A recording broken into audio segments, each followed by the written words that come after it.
최순실 씨의 딸 정유라 씨를 상대로 한 이 범죄에 대해서 좀 짚어볼까 합니다. 정유라 씨가 집에 괴한이 침입을 해서 흉기로 위협을 했던 일이 벌어졌는데 본인은 좀 계속해서 끝까지 돈을 노린 일이다. 돈을 노렸다 하더라도 이게 좀 진술이 왔다 갔다 해요.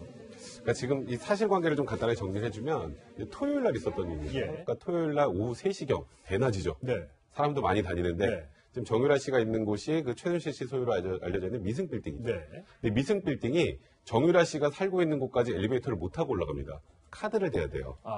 그러니까 통보 아니고. 네, 그렇죠. 그러니까 일반인은 쉽게 말해서 6층을 눌러서 안 들려요. 예. 그러니까 이 카드 키가 있어야 되는데 그 카드 키를 경비원이 주고 있습니다. 그래서 이 사람이 처음부터 경비원을 흉기로 위협을 해서 카드 키를 대기하고 6층에 올라갑니다.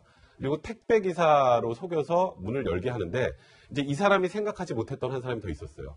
마필 관리사. 그러니까 남자가 없을 거라고 생각했던 것 같아요. 여자만 있을 것이다. 내가 택배 기사로 위장을 할 거면 오후 시간 그 시간에 가는 게 맞죠. 예. 근데 이제 예상치 못한 남성이 나타나고 그 예. 남성과 격투하는 과정에서 결국 흉기를 사용해서 남성을 찌르게 되고요. 예, 부상을 당하게 네, 되죠. 그래도 이제 뭐 다행인 것은 뭐 출혈이 있었다고 하는데 생명에 지장은 없는 걸로 알려져 있는 예. 상황이고요. 네. 그리고 신고가 돼서 20분 만에 이제 검거가 됐는데 지금 말씀하셨던 것처럼 본인은 한 2,400만 원 정도 카드 빚이 있는데 네.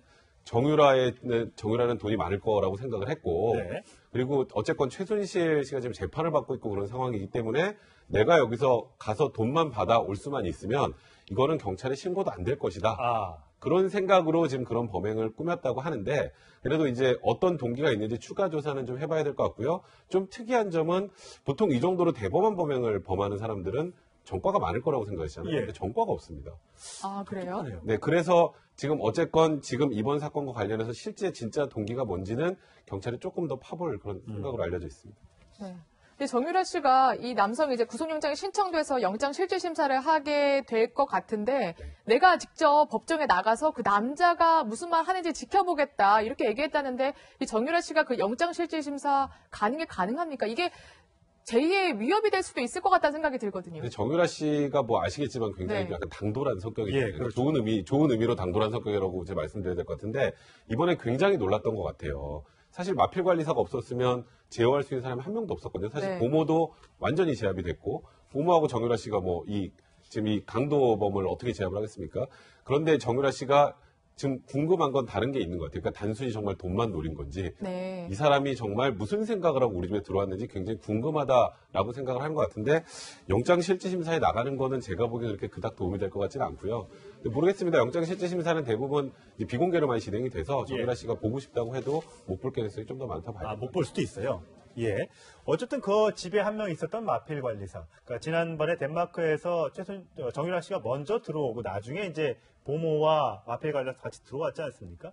두 사람의 관계를 저희가 짐작할 수는 없습니다만 어쨌든 집안에 있었기 때문에 그래도 더 큰 사고를 막을 수 있었던 것은 아닌가라는 생각은 좀 듭니다. 그동안 뭐 엄마도 지금 감옥에 있고 아빠는 떨어져서 살고 과연 정유라 씨를 누가 돌봐줄까라고 생각했었는데 보모와 이 마필 관리사가 같이 살고 있었던 것 같습니다. 그 마필 관리사가 집에 있었던 게 사실 정유라 씨 입장에서는 천만다행이죠. 예. 사실 더 큰 일이 벌어질 가능성도 있었는데 그걸 이제 마필 관리사가 막아주는 역할을 했으니까요. 근데 그 지점에서 바로 이제 의문이 생겨나는 거예요.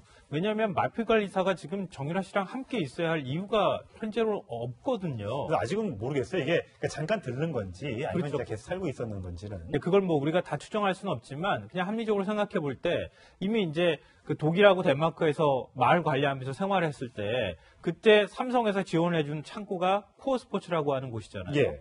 근데 코어 스포츠도 현재 이제 해산된 거나 다름이 없습니다.